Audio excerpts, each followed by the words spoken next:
అదరగొట్టే కారం రంగు రుచి ఆచి కారం పొడి. అల్లర్లతో బంగ్లాదేశ్ కాలిపోతుంది. అక్కడి హిందువులే టార్గెట్ గా దాడులు జరుగుతున్నాయి.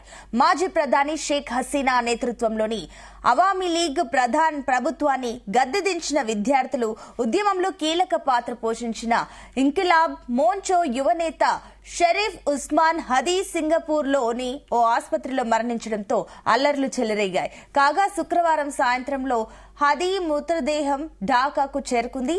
అంత్యక్రియలు ఇవాళ జరగనున్నాయి. ఈ నేపథ్యంలో హింస మరింత చెలరేగే అవకాశం ఉందని అంచనాలున్నాయి. ఈ నేపథ్యంలో జాగ్రత్తగా ఉండాలని అక్కడి భారతీయులకు ఇండియన్ ఎంబసీ అడ్వైజరీ జారీ చేసింది.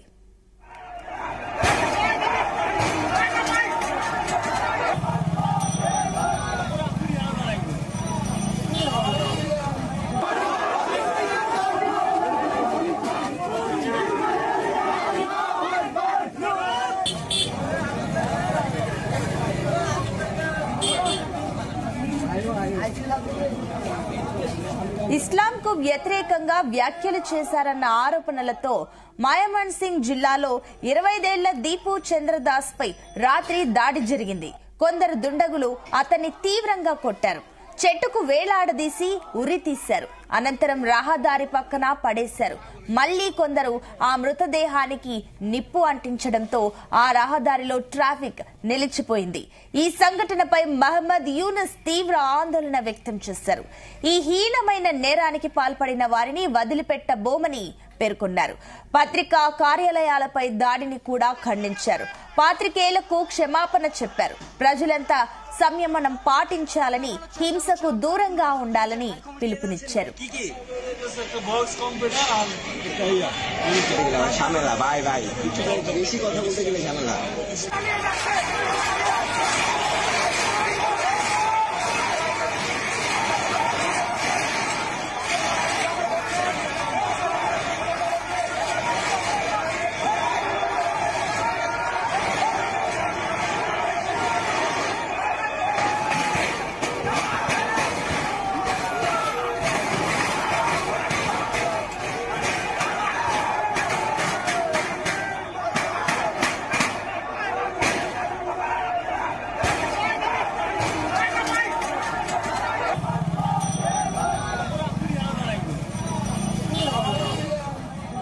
రాజధాని ఢాకా సహా పలు జిల్లాలు హింసాత్మక ఘటనలతో అట్టుడికిపోయాయి.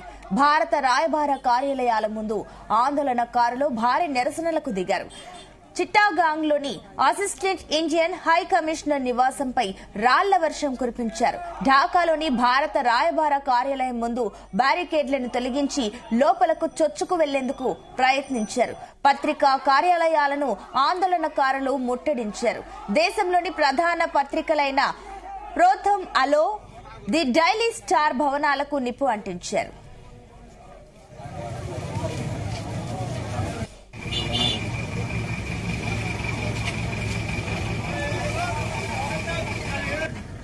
ఈ ఘటనల్లో కొందరు పాత్రికేయులు అగ్నికీలల్లో చిక్కుకోగా వారిని సైన్యం రక్షించింది. ఆందోళనకారులతో మాట్లాడేందుకు ప్రయత్నించిన new age editor Noorul Kabir పైన దాడి జరిగింది. ఈ పరిణామాలతో దేశంలోని ప్రధాన పత్రికలు శుక్రవారం తమ కార్యకలాపాలను తాత్కాలికంగా నిలిపివేశాయి. ఇప్పటికే ధ్వంసమైన బంగ్లాదేశ్ జాతిపిత షేక్ ముజీబుర్ రెహమాన్ నివాసంపై ఆందోళనకారులు మళ్లీ దాడి చేశారు. రాజ్షాహీలోని అవామీ లీగ్ పార్టీ కార్యాలయాన్ని బుల్డోజర్ తో నేలమట్టం చేశారు. ఢాకాలోని ప్రముఖ సాంస్కృతిక సంస్థ చయానట్ ప్రాంగణాన్ని ధ్వంసం చేసి నిప్పంటించారు.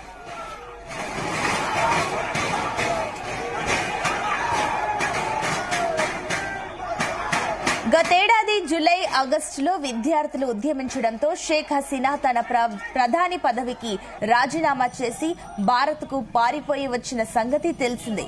అనంతరం మహమ్మద్ యూనస్ ముఖ్య సలహాదారుడిగా తాత్కాలిక ప్రభుత్వం ఏర్పడిన హింసాత్మక ఘటనలు జరుగుతూనే ఉన్నాయి. ఫిబ్రవరిలో ఎన్నికలు నిర్వహిస్తామని యూనస్ ఇటీవల ప్రకటించినా పరిస్థితుల్లో ఏమాత్రం మార్పు రాలేదు.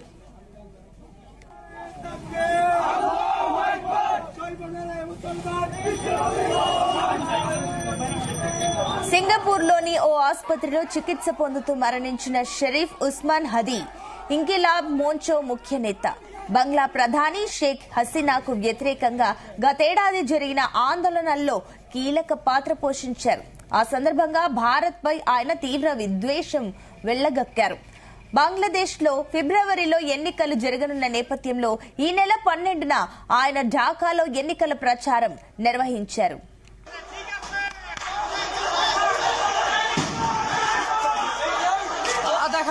ఆ సమయంలో ముసుగు వేసుకున్న ఒక వ్యక్తి బైక్ పై వచ్చి హదీ తలపై గురిపెట్టి కాల్చారు. వెంటనే ఆయన ఆసుపత్రికి తరలించారు.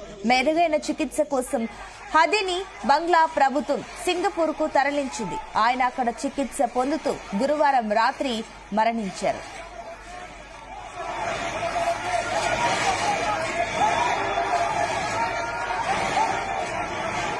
తాజా పరిణామాల నేపథ్యంలో బంగ్లాదేశ్ లోని భారత హై కమిషన్ అడ్వైజరీ జారీ చేసింది.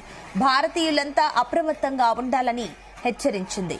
ప్రస్తుతం బంగ్లాదేశ్ లో నెలకొన్న పరిస్థితుల దృష్ట్యా ఈ దేశంలో నివసిస్తున్న భారతీయులు, భారత విద్యార్థులు అనవసర ప్రయాణాలు చేయొద్దు.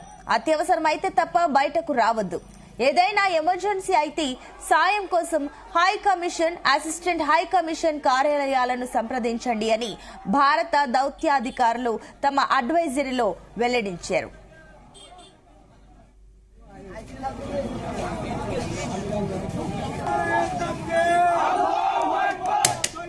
ఫ్రేమ్తో